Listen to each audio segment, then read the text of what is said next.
2, 1. 7 things you probably didn't know you need to know. I'm Jamie East and this is the Smart 7. Good morning, everybody. It's Monday the 20th of February and it's Love Your Pet Day. And a big happy birthday to Rihanna, Miles Teller, Olivia Rodrigo and Trevor Noah. The search for missing mother Nicola Bulley has taken a tragic turn after police found a body in the River Wyre on Sunday. The 45-year-old disappeared whilst on a dog walk in St Michael's-on-Wyre in Lancashire 3 weeks ago, sparking a major search operation. But now Lancashire police have confirmed they sadly recovered a body after they were called to the river. Police haven't confirmed whether it's Nicola, as a formal identification hasn't yet taken place, but her family have been informed and the death is being treated as unexplained. Speaking to LBC, criminal behaviour analyst Laura Richard says the discovery raises many more questions. I do think that it raises questions about why would you share a working hypothesis. Unfortunately, it sort of fanned the flames and it invited people to question and comment how the body got there. And I think there are questions to be asked that if that is her, how was she missed when I think it was 3 or 4 specialist teams, including Peter Fording, had searched that specific stretch of the river.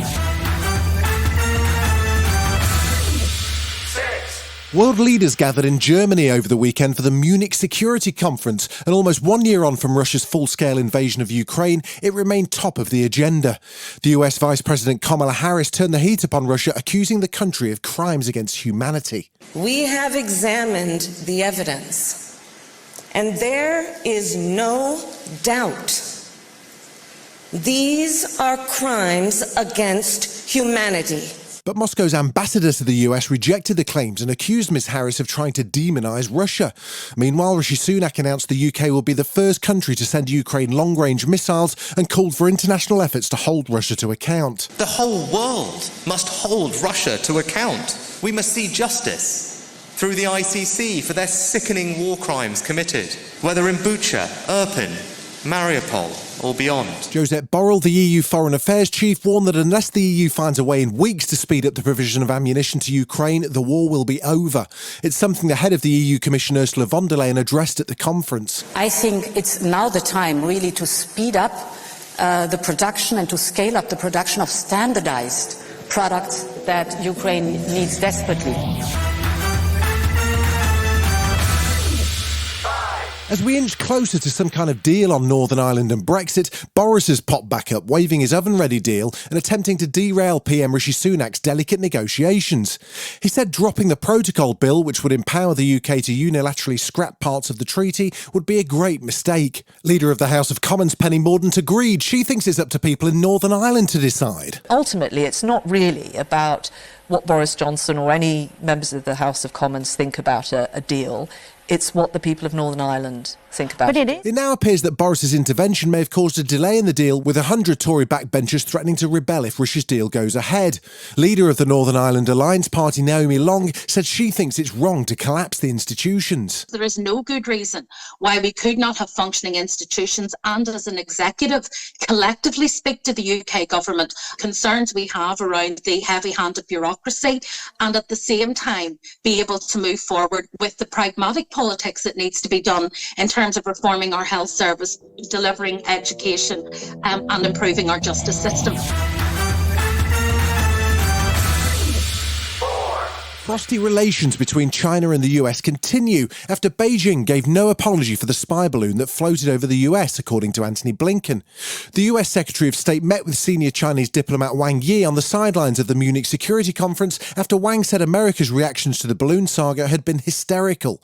Apparently there was no time spent making up between the two superpowers, but Blinken did express his concern about China's ongoing support for Russia in its war against Ukraine. We are very concerned that China is considering providing lethal support to Russia in its aggression against Ukraine, and I made clear that that would have serious consequences in our relationship. Still to come on the Smart 7, it's a night of drama at the BAFTAs and why we could have had an Aussie 007 right after this.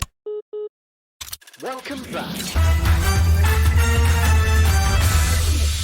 3, The weekend's Premier League action saw Arsenal win away and Man City draw with Notts Forest, which meant that Man United had an opportunity to close the gap on second place. They faced Leicester in the early Sunday game and, despite a chaotic first half, managed to finish 3-0 winners and now sit just 3 points behind City. Manager Erik ten Hag's more worried about their next game, though, which sees Barcelona visit Old Trafford for the second leg of the Europa League last 16 game, currently tied at 2-2. He says he's not worrying about the Premier League table at all right now.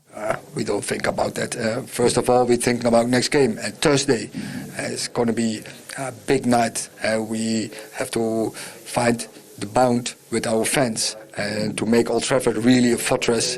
And that is what we're thinking about. Graham Norton had a full couch over the weekend with Paul Rudd, Michael Douglas, Eugene Levy, Hugh Jackman and Dame Judi Dench all snuggled up together on the red sofa. It turns out Judy and Hugh could have been work colleagues too. Well, kind of. Hugh told a story about his agent getting a call from the James Bond people. There was a point where my agent rang me and said, "Are you interested in playing Bond?" Not that it was an offer for Bond. Of course, I didn't know that you were playing M at the time, but it was one of those things where I have since found out, when I was being asked if I was interested, about 8 other actors were being asked at the same time. Okay. Including Daniel Craig. So there we go.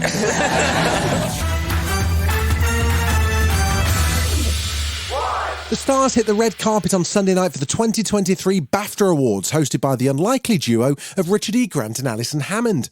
The big winners on the night were All Quiet on the Western Front, which took home 7, including Best Picture and Best Director, Cate Blanchett winning Best Actress for Tar, while Austin Butler picked up Best Actor for Baz Luhrmann's Elvis and seemed to be still channeling the King for his speech. Man, this is amazing. I'm really trying to take everything in and be really present.